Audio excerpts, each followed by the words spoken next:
You guys are so calm and cool and collective. I'm like always like, ah! I wish I knew how to be calm and cool, but that's just not my forte. Okay. Okay. All right. Well, thank you so much for joining me today, ladies, for the One Book Club. Talking about some interesting topics tonight about just communities and families. And thank you so much for joining me. We have Elaine Alec, founder and artist of Sacred Matriarch Productions. Thank you so much for joining us, Echo. Thank you. Thank you for having me. And we're also joined with Juanita Lindley. She is I'm saying it, sessional instructor at NVIT's Addiction Bachelor's Program and a addiction specialist running your own company. Whoop, whoop, ladies. Thank you so much for joining me. You guys are amazing. So I'm guessing that you've both had a lot of experience within Indigenous communities, but when it comes to some of the difficult situations like addictions that families within Indigenous communities are going through, what specifically do you think would help Indigenous communities become healthier? Go ahead. Okay. What I think would help. That for me, I thought about that question. I thought about the design of that question, and I kind of was wondering, help in what way? Because a lot of our communities that are doing the best, they're doing the best they can with what they have, essentially. And a lot of times when we as people come in and we want to fix the problem, there becomes a saviorism that happens, right? And we have to be really mindful and careful that our people know what's best for their own community. They're the experts of their community. Go ahead. Sorry. Go ahead. So I think when I think about that question, I think it would be to support the existing structures or supports that are already in place. So what I mean by that is assisting, because a lot of times our rural communities or really isolated Indigenous communities don't have more than one addictions worker for the entire community. And so when you think about that, and you think about one person upholding all of those files, holding all those stories, creating the capacity of programming, it's so intense on that one individual. So a lot of times we run into our people that have burnout, or they have a lack of passion or drive for the job because it becomes so overwhelming. So when I think about that, it's really take it a step further. It's really that we need to support our people who are already in these positions doing this work. Us outsiders coming into the community need to be mindful of the disruption that we make upon coming in. So that's really, to me, what I think about with that question. More support for people within communities, more, even if that's emotional support. Yes. And also like a little bit of kind of what I do is go into community and kind of look at existing programming or what they have kind of already there and ask, where can we tighten this up? What would you need to do your job more effectively, or what do you need in terms of creating supports within your community? Echo? Yeah, that's beautiful. Thank you so much for sharing. My background, I actually come from a place of addiction. And so I can speak a little bit on that. And the things that helped me through that were connecting with people and having people who didn't give up on me. It was continued to be brought into safe spaces and provided safe opportunities to learn and grow. The elders that I work with always speak on connection is the correction. Ooh, And when I we like that. create those spaces for our young people where they're connected to each other, they're connected to their culture, they're connected to their elders, and they're connected to the land, then those are the spaces that allow their spirit to shine through. I love that. Oh, I'm Yeah. going to remember that one. Well, I guess then what we're talking about is giving more communities more support. So how can communities come together to support families that might be, I guess, I'm trying to use the right language. Like I'm learning as I go, right? Too. Like I've never really shied away from addiction issues or problems that I've gone through, so I'm kind of blunt that way. But there are people, and our people are suffering from addiction and abuse, and I think that's what the whole book was about. And is it about coming to save people, or is it just more like, hey, we're here, we're supportive, we don't judge, we're just here? I guess those are my questions. I'm trying to come together as like, what is the language, I guess, that we use? What are the words that we can do to come together and not, I guess, railroad people into being like, this is how you live and act, or like, does it make sense where I'm trying to go here? Yeah. Okay, so how can we come together as a group to support people? I'd say that's a really difficult question. And the way that I'm also in recovery, the way that I've kind of navigated my recovery, healing, and ethics is through my integrity, right? That I really believe that we can't give away what we don't have for ourselves. And the work that we do allows us to hold these spaces or to help others create space because of the the difference between empathy and sympathy, right? I love that you were talking about connection being the correction. And I really love the word correction as opposed, really like, as you were speaking about that echo was, I like the notion that we need to just correct the behavior or heal around the behavior of addiction.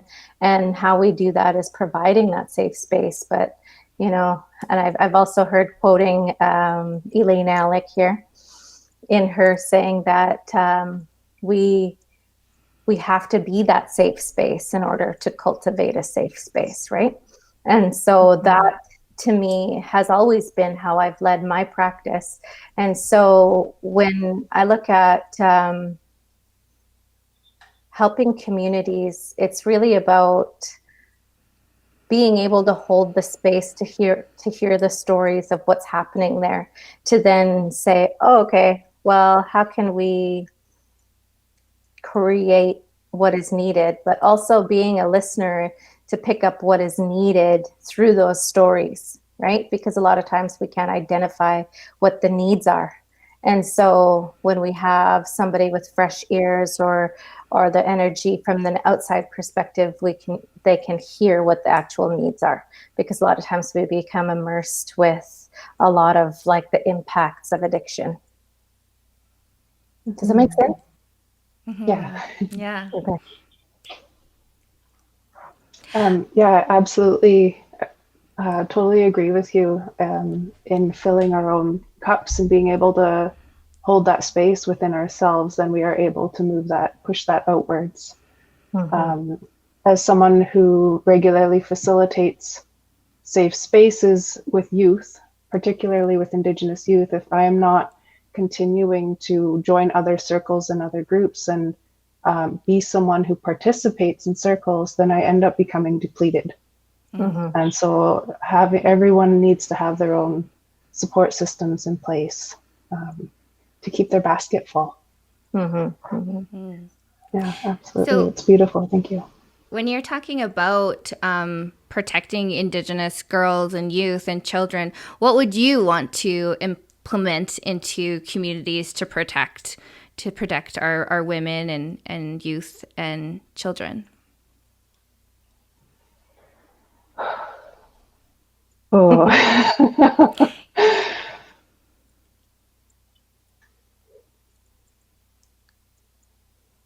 That's a really good tough question even for myself. Yeah. It is, and I've read it over, and I'm still. This, It's a loaded question. yeah. This I mean, it's a big book, right? It's a heavy book, and I think that's why it's so it's resonated so much, because it's so honest, and they're honest conversations that I think that there has been a lot of that unspoken rule of be quiet in Indigenous communities. We don't just sort of talk about the violence or abuse that has happened. And I think that's why I think this has resonated with so many people. It's like, whoa, these are big topics. This is different. This is uncomfortable. So I completely feel, if you don't feel like addressing some of these tough questions, that's totally fine with me. We'll dive into it. Okay. So what, I guess I'll just re-ask the question, and then what would you want to implement to protect our Indigenous women and girls and youth and children? You want me to go? Sure. Go ahead. I would like to see safe spaces for ceremony. My father is a residential school survivor. He was also a sweat lodge leader and ceremony leader, and he is a pipe carrier. And so growing up, I associated abuse with ceremony. Those were not safe spaces for me, and I ran away from them. And I think that a lot of our girls and our young women go into ceremony hoping to heal, and we are re-traumatized. We need our own safe spaces for those ceremonies led by women. I like it. Women only. Juanita, do you have anything to add to that? Okay, I have not read the book, but I don't think that I need to read the book in order to answer some of these questions. So, as I've been asking myself this question for a long time, and the answer has changed and come in and out of focus as I've journeyed through these last 12 years. What I'm currently professionally and on my own healing journey and spiritually, I believe that there's a duality that happens with Indigenous people, because we have to learn to walk in both worlds. And as we do that, we have to also develop systems to kind of create these safe spaces. So what I would hope to see, and I'm still talking about it for years now, is that I would like to create a hub stage or a hub center of services for pre and post services of people coming into recovery and coming out of treatment centers. And so that to me, it seems to be the crossover of sustainability in recovery. So, sorry. It's okay. As I kind of think about that there's a lot of areas that need to be addressed in terms of individual and community sustainability. So it comes down to socializing and breaking stigma and norms of how we hold space for recovery and healing, that it needs to, in my opinion, become a norm. And it has to be more of what we visually see as acceptable, or what's cool and what's going on, is that it's okay to heal, and that it's okay to have safe spaces. It's okay to claim space. And I think that ties nicely back to what you're talking about in terms of that old legacy of don't talk, don't trust, don't feel, right? Those are things that we have been raised to do. And as we're doing those things, we have to unlearn them, right? And so sometimes they sneak up in areas that we don't always know we're there. And so as we're kind of journeying through at this time, I think that we're able to define more of those areas that we were taught not to talk, not to trust people, not to feel about things and shove it down, right? That's always an opportunity, I believe, that shows itself within our own lives and within opportunities for growth or healing, shows itself to really where we're at in our life, by whether or not we're going to rise to that challenge and we're going to do that healing work, or we're going to do whatever it forward. And that's the great surrender, you know, that they talk about that in AA, and they talk about that in recovery groups. So I think that as we look at these things, we need to really begin to question ourselves, our integrity, our ethics, and our beliefs. And that will allow us to be able to really cultivate healing spaces. So, Echo, you were talking about your father, was it, that was in residential school? So you have a lot of experience with generational trauma. I'm making that an assumption. Yes. Okay. Do you think?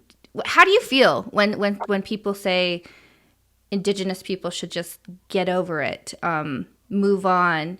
Do you think that Indigenous generations will have their time for healing, that it will no longer affect our other generations? I know that's a big question. I know you're not nobody's can see the future, but do you think that there will be a time when generations are healed from residential school effects? It is a dream for sure. As a mother of two young boys, it's something that I work every day towards, is breaking those cycles so that they don't get passed down to my children. Sometimes I feel impatient with it, because I can catch myself in like the trauma, in the anger, and I can see it, but it's still happening. But I'm constantly reminded that every generation has its own trauma. My children will have their own struggles, their own cycles that they're going to have to break and get through. We are continuing to be re-traumatized, though, with systemic oppression and systemic racism. So it's still ongoing. I work with a lot of youth in care, and that is the new residential school. Like, it's not over. They just changed the name of it. So as long as those things are still happening within our system, then there is no way to even see healing, in the long run, when it's more of, as a mother, a fear for my children a lot of the time of what sort of world is it they're coming into. I can do everything within my power, within my home, to teach them, to empower them, and they are still going to have to go out into the world and face whatever it is that's out there.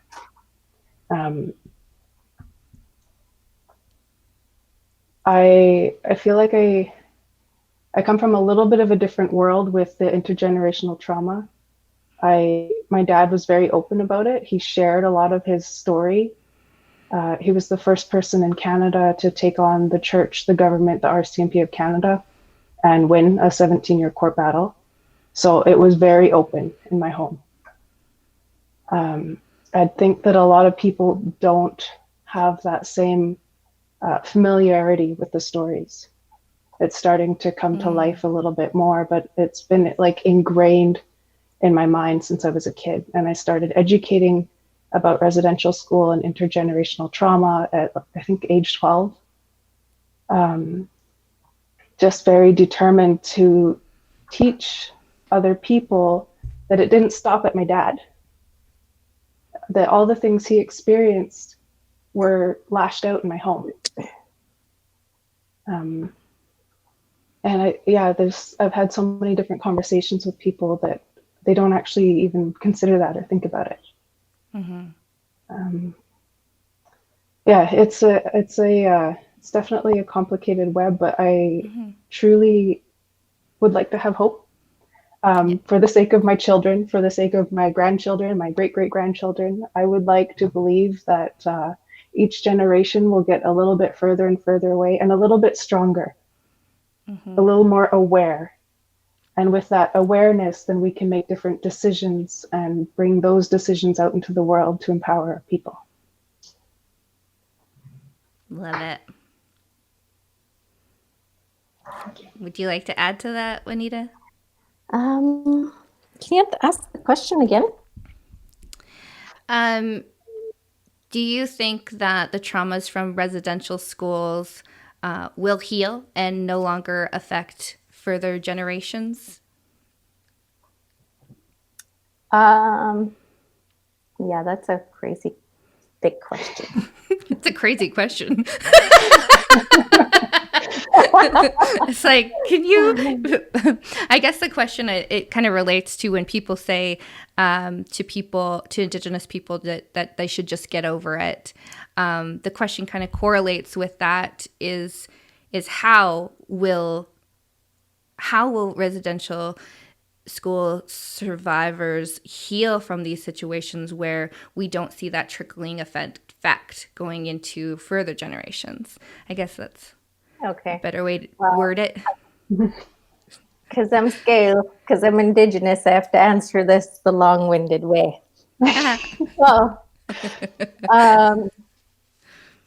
my story of how I come around, and I'll just kind of bounce off of what Echo said a little bit about